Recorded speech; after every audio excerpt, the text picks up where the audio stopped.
Mayong adlaw kanatong tanan kini si Father Jung Gutierrez ug kini ang Pandisol.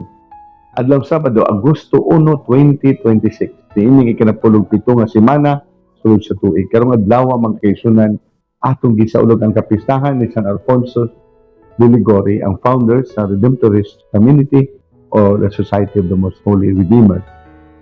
Ang ebanghelyo usab karon mga kaigsunan nagpahinumdom kanato kasi Herodes nangutana kinsa gid kini si Jesus.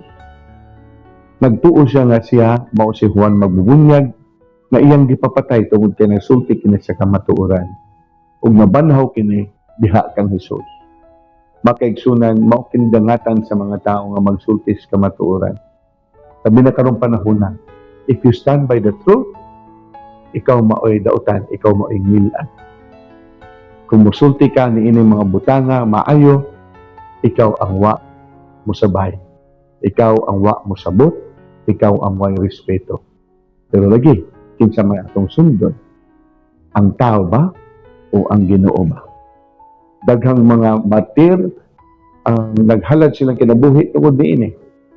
Karon, ang martyrdom takes another form. That we stand by the truth of Jesus and live for it, no matter what. Naabatan niini maong kaisog na mosulti sa kamatuoran o nadala kita sa kahadlok na dili madawat sa katilingban.